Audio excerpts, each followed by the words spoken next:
Welcome to Jammin' with Jason Mefford, a show where we discuss topics relevant to chief audit executives and professionals in audit, risk, and compliance.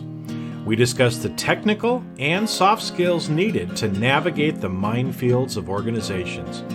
You hear best practices and practical advice for helping you advance your career, and we'll even talk about music, mindfulness, and psychology, because we can. So sit back and relax while you listen to the #1 podcast in the world for internal auditors, unscripted and unedited. Hey, welcome everybody. I have a very special treat for you today. I've got my friend Tracie Marquart with me, and she is Europe's leading audit communication consultant.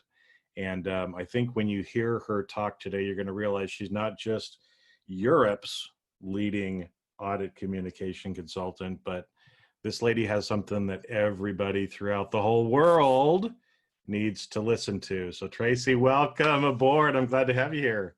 Hey, Jason, thanks so much. What a great introduction. Well, you know, it's true. I mean, as we've talked a few times, because we've known each other now for 4-6 months, something like that, right? Yeah. Had a couple of communications. It was very apparent that because it's so much of what we're doing is actually kind of on that same vein. And so I want to give you just an opportunity just to kind of explain to people a little bit about your background maybe and how you're helping internal audit clients. Well, Sure, thanks. internal auditors. When you throw the word client in there, right, it makes it seem like it's something else, but yeah. Yeah, so I'm passionate about working with internal auditors around the world, and I help them communicate their key messages clearly, concisely, and persuasively as they travel around the globe, because while there's less travel at the moment, but you know, for the last 10 years, they aren't sitting around in their offices or in their home countries anymore, and there's so much globalization. My background is a CPA, so I'm from Canada. And back in the day, when I passed my exams, it was called Chartered Accountant, and that's what I studied at university. I went to the first school of accountancy in Canada. And now we're CPA, so we're a little bit more like the US, Chartered Professional Accountant.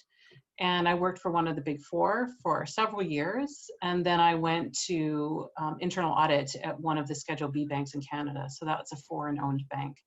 Mm-hmm. And then from there, I went to the States, and then I came to Europe. So I'm based out of Europe right now, but I'm actually kind of got one foot on both continents right now. And I started teaching, training, and then consulting with internal audit in 2005. And I think I've trained somewhere around 3,500 internal auditors on how to communicate their key messages to get more impact and to get action taken and more cooperation and those kinds of things. So it's very exciting. And, you know, I do it because I was an internal auditor. I believe in what the mission of internal audit, and I think that internal audit is, you know, ideally positioned to facilitate positive change in their organizations. And I want to help them do that through their communication, because ultimately I think we can change the world with positive communication. We can. In fact, that's one of those things where we're like so closely aligned, right? Yeah. But it's funny because, you know, and we'll go down probably a couple of different paths, but every so often I'm going to stop here and kind of remind people of what they just heard, because I think sometimes it kind of glosses over. So if for everybody that was listening, Tracie's been doing this since 2005. That's 15 years, folks. Okay. You don't stay in this industry teaching thousands of people if you're not good at what you do. Right. So I want to again tell everybody, listen to Tracie. She knows what she's talking about. Okay. And so maybe we can get in and talk a little bit about communications, because that's one of those areas that I try to harp on with auditors. But a lot of people kind of, you know, they sit up and they do the little, you know, well, I communicate well. What do you mean, right? I can write a report. But maybe let's talk about communication a little bit, because at least in my opinion, most of the audit reports kind of suck, from actually communication perspective. So maybe talk a little bit more about the difference between just writing a report versus actually communication. So I think, I've seen thousands of audit reports, whether they're from, the companies that I work with, or they're case studies that are written in the courses that I teach. And there are patterns. There are things that are common in all of them, and there are things that are commonly not done well in all of them, I would have to say, right? So you have things like the IIA attributes for writing findings. It's great when they're all there, and I certainly preach that. It's something that's very persuasive in writing, and it actually helps you take your reader through the finding, take them by the hand down that golden path, where you can persuade them to say, here are the facts, but it's not just about the facts. This is the potential impact, or these are the potential benefits if you do something. And getting them to writing, I would say, action-oriented recommendations, where the auditor writing has actually thought about the deliverables that they're going to look at to put a green tick mark beside this recommendation to say that it's done. So communication in this audit reporting format isn't just putting a lot of words on a page. You've really, I think, was it Mark Twain who said, I'm sorry, I didn't have time to write a short letter, so I wrote you a long one. Yes. So I wrote you the long one. So, it's all about the planning. It's all about the focus. It's all about your critical thinking skills. I'm not convinced that all auditors understand cause and how to identify cause, and that they should identify cause, or at least, look at do their 5 whys, or that auditors really understand how to write risk statements and audit reports.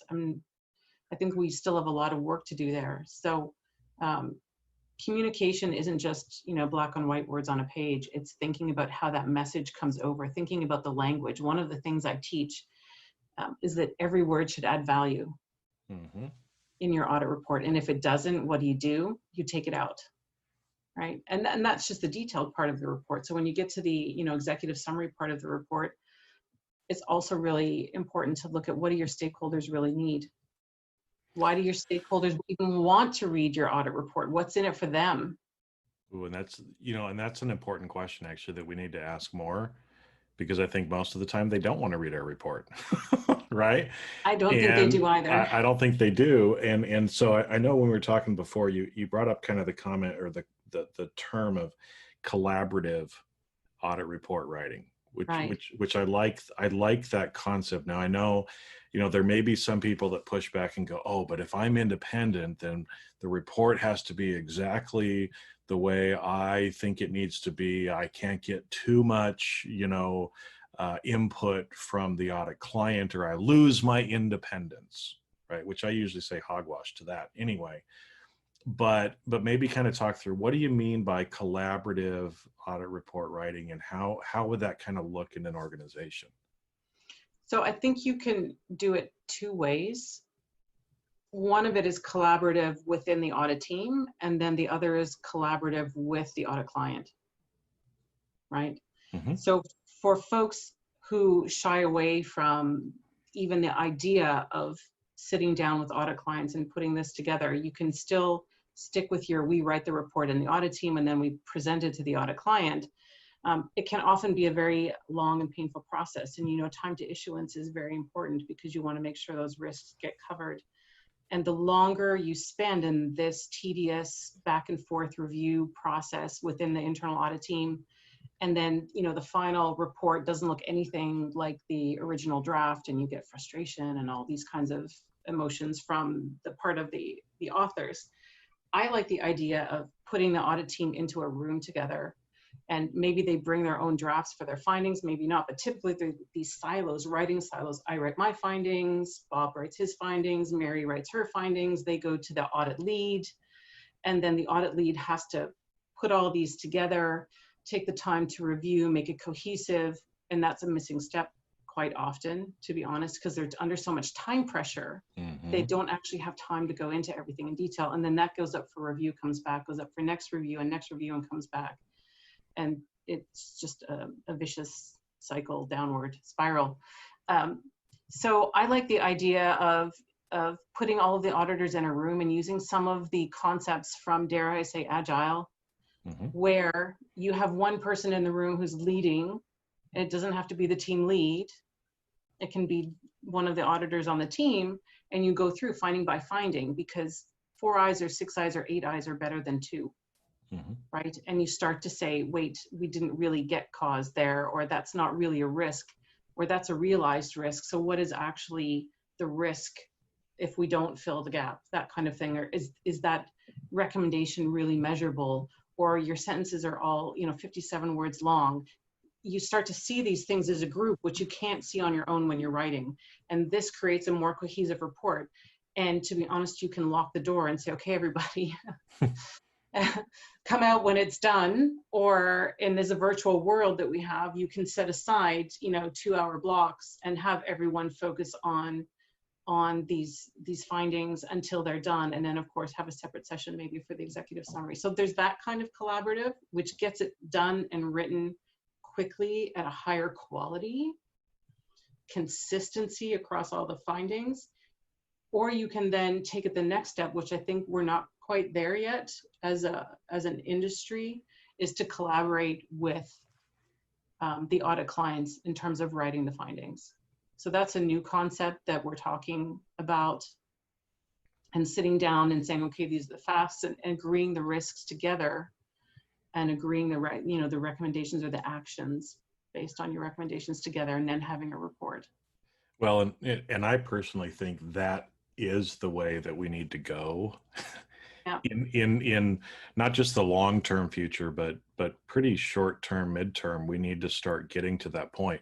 Because as you were talking, it reminded me, a chief audit executive I was talking to, we're talking about report writing and some of the things that he'd done some innovative things, really moved what he had done forward from, kind of the very traditional audit report writing when he took over, to something that was, much more enjoyed by the people reading it. Okay. That's an interesting word, enjoyed. Well, Not as typically far associated. No, but some of the changes he had made actually provided them with better information, so they actually could do something about it. Yeah. Okay. And isn't that what's important? That's the whole purpose. Exactly. So when we talked about, writing for the stakeholder, what do the stakeholders need to do with that report? What does the board want from that report? They need to know what they need to do. Yep. Yeah. Well, and so it's funny because we were talking about, like I said, the progress that he had made, and then he came back to me about a month afterwards, because we talked a little bit about Agile and how, if you take on a full Agile approach in the long term, it's going to fundamentally change how we write the reports, how we do the audits, some of the stuff like that. So they went back and kind of as a test case, they did it with this one audit that they were working on through this pandemic type time period, right? And he said, so we did it more Agile based. We were writing, kind of like the little mini reports every week or whatever. And he's like, when we finished the audit, it was all done. He's like, I never even thought we could do that. I'm like, huh, kind of funny, huh? Told you that'd probably work. So I think that's one of those opportunities for us in the future, to be able to do that more. That also, it ties in more the engagement of the client as well. Absolutely. Right? Because they're more invested in it. They actually care, instead of you just showing up with some novel that you've written that's 100 pages long, and they're like, oh boy, I don't have time to read this. Right. So I like that term, collaborative. Well, they're not vested, are they? Otherwise. No, they're not. Yeah. They're more worried about the volume of findings and the rating of the findings and the rating of the report. Well, and often it almost feels like they're getting in trouble. Absolutely. Right. When you write it that way. Now, to go back just briefly on, what you were talking about with the audit team kind of locking themselves away, Mm. that's a great idea, right? I mean, everybody should start doing that because, as you said, usually the report is written by several different people. And so if you just stick it together, there is no cohesiveness to the report. There's no cohesiveness in the way that maybe the findings or recommendations are written either, because it's done by each group. But it also helps provide that QA portion that we're supposed to be doing anyway, right? Yeah. And I'm guessing too, it's probably quicker than the normal, review notes and passing back and forth kind of that we've been used to as well. It's faster, higher quality, consistent quality. I talk about consistency a lot when I talk about reporting of audit results. Consistency is key. It's that old concept of one face to the customer. You still have voices within, Mhm. but your audit clients, when they get a report, they know where to look. They know the quality they're going to get, and they can see the professionalism of the team that went into it and the value that they're going to get out of it for the business as well as for the audit clients on that specific audit object. So yeah, I'd like to see more do it. Some do it, some are trying it. I'd also like to see some clients try the collaborative with or some audit teams try the collaboration with their audit clients, and I haven't seen a lot of it yet, but I have hope. Well, and it's, for everybody listening, you don't have to go change all your department policies, Mm-mm. but just try it. Try some of these things once or twice and see how they work.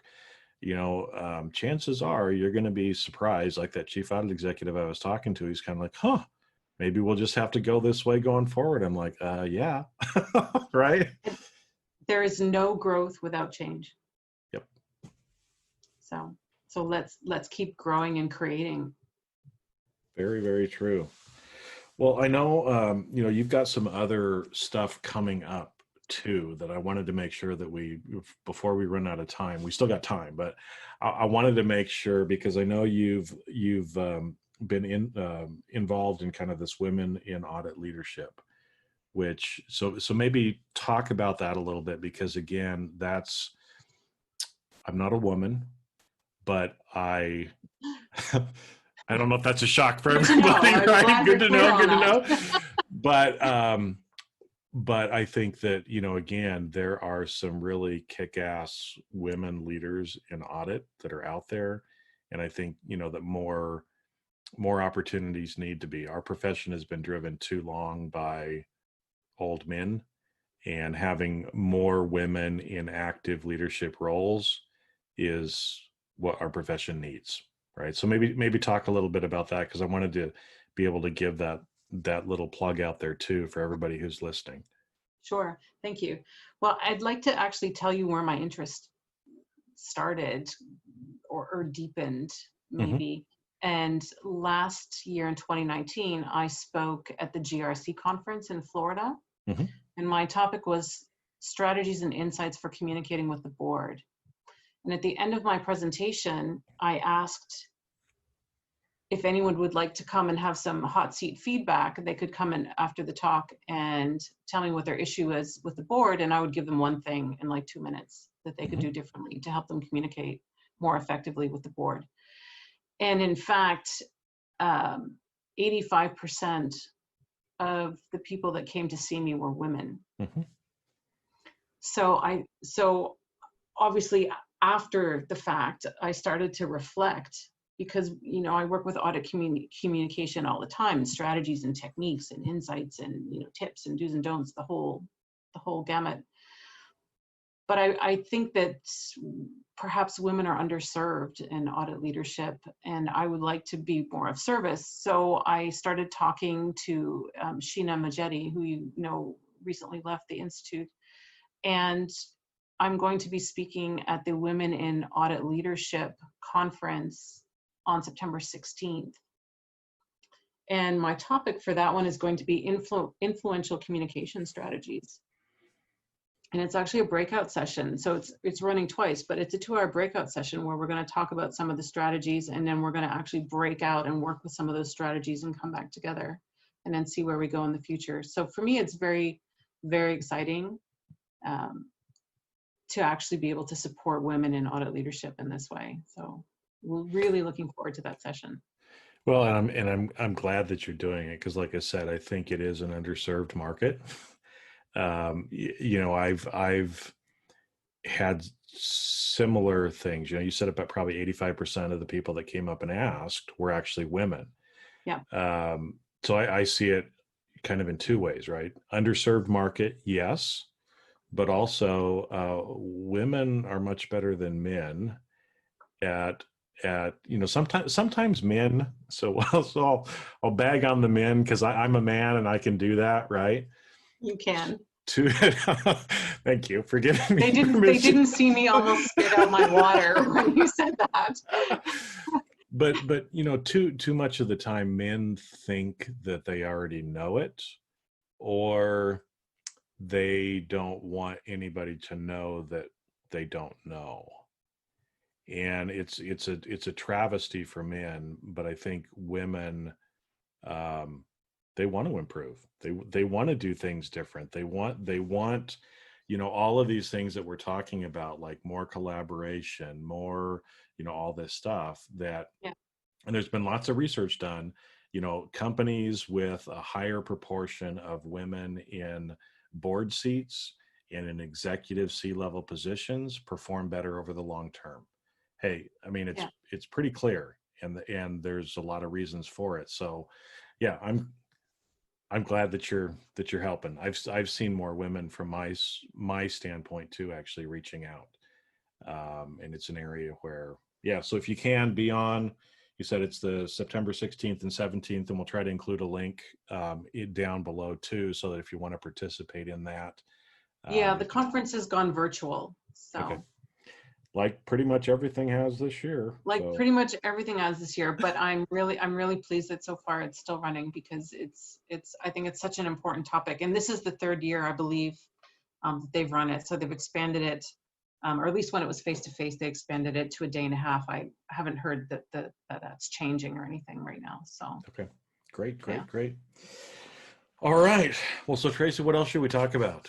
Because I know, we've got a few minutes left here. I know you've done a lot of work with communication and report writing.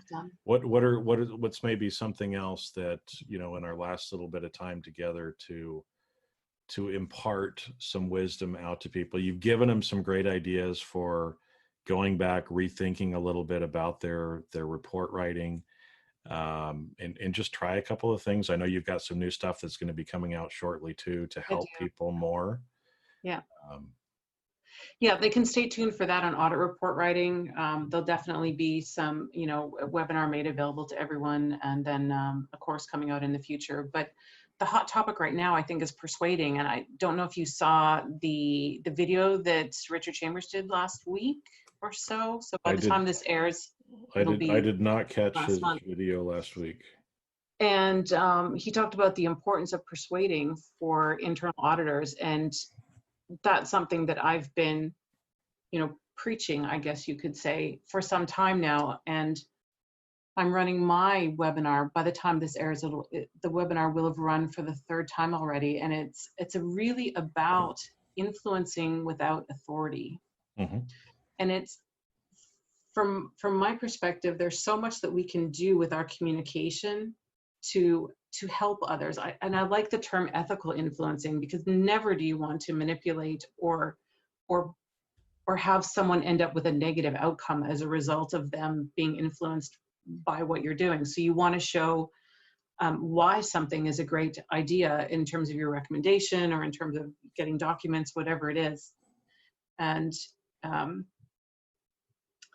so I look at it as not just identifying the risks, because I know that's really important, but I also look at it as showing the benefits. I like to talk about, the transformed world. So if you can help someone visualize the transformed world that can exist if they put these recommendations in place, if they take the action that needs to be taken, right? And of course, you want to be able to explain, the short-term pain that will get them to this transformed world, et cetera, et cetera. But when people can see, what is and what could be. So what is what you see, right? This is classic condition from the IIA attributes. This is what is, yeah? The transformed world, we don't often really talk about. But why couldn't we talk about what could be if you take these actions, right? So definitely I like to incorporate some of these more marketing type concepts. What persuades people? It's pain, it's pleasure, it's pride, it's productivity, it's profitability, it's all of these. I have 6 P words for that, and I think I've only got 5 on the top of my head. But it's like, and you don't use all of them. You look at the person that you're going to be communicating with, and you say, so what motivates Jason? So if I wanted to persuade you to do something or influence, I might think about what motivates you. Yeah, because what motivates you may not motivate me. Although I do think we have some similarities in terms of, taking the audit industry forward and to create and innovate. And then just crafting your argumentation so that it resonates with the other person, so that it elevates everybody, right, with the solution. So that's what I love about it.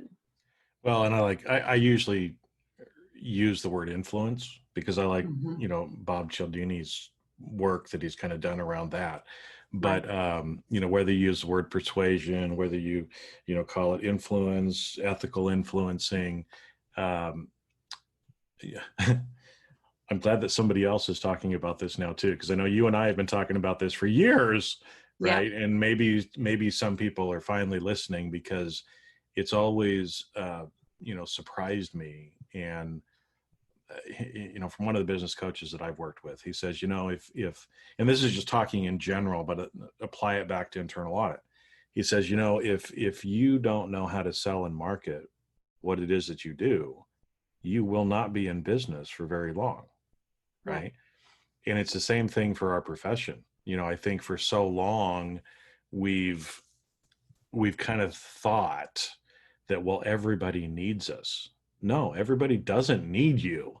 Right. In fact, I don't know the stats, but at least 80% of the businesses that are out there, 80% don't have internal audit. And most of them don't need it. Right. Which again, heresy, right? It is. But it's, we are important, right? And we are an important function, but we have to be able to understand how to sell and market what we do. And that's where the persuasion, the influence, the ethical influencing comes back in. Because you can't change the world if you can't give people that future vision and help them make a transformation. And the only way people transform is they have to take action. Yeah. No action, no change, right? Exactly. Yeah. So I think it's super important, because you can actually create more for the business. So, when an audit report lands on your desk and you're thinking, okay, so now I need more resources, I need more money because I have to put all these things in place, and my staff is overworked and they're working from home now, and how am I going to get these things done? But actually, if we also show them the bigger picture, what I call the end of the value chain of internal audit, which is, increased productivity, increased profitability, increased cost savings, increased risk awareness and mitigation. And for companies that aren't profit driven, then maybe it's the assurance of compliance. And in the end, and you and I talked about this a little bit, is that really super helicopter perspective of that the business is on the right path to being able to achieve its objectives. Mm-hmm. That if internal audit can bring some of that insight to the table. So it goes beyond. I like to talk about things at multiple levels. So the benefits at the level of the individual, because it's actually, in the end, it's an individual that makes the choice. And not everyone is as altruistic as the other. the benefits for the Most of us are team. less altruistic than we actually think we are. But Yeah. that's psychology. We won't get into that today. We don't have enough time for that today. It's the benefit to the person that you're, who owns that, who is going to own the results of that audit report when they take actions. It's the benefit to their department. It's the benefit to the organization. And for some companies, it's the benefit to the world and the environment, because if you have nuclear plants, or if you're digging aggregates out of the ground, or if you're building where there are historical sites or birds nesting, I mean, it goes beyond just the immediate pain of the costs to get an action done. So there's a ripple effect of what can be achieved.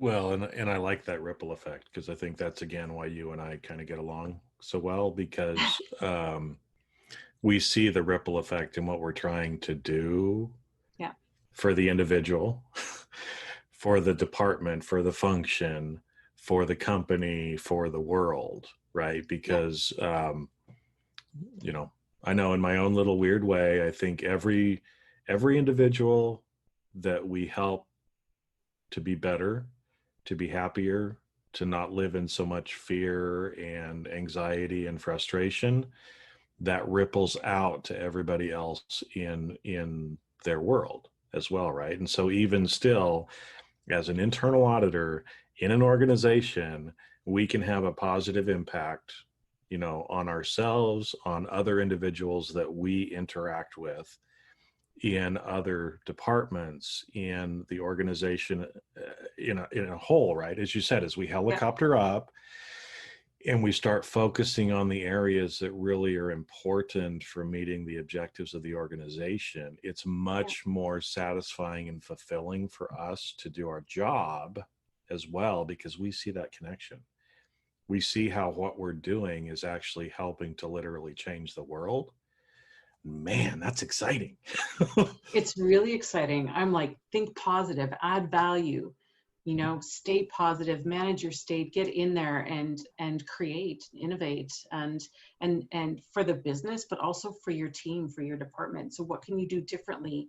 This challenging period that we're in is so perfect for internal audit to now say, you know what, we're going to try these things, because on some level nobody's looking, right? You can't actually go wrong there, so try these if something goes wrong, just blame the pandemic, right? But there's so many things I think that audit teams can try and not have any risk, right? Or very, very little risk. You can always write the audit report the old way next time, right?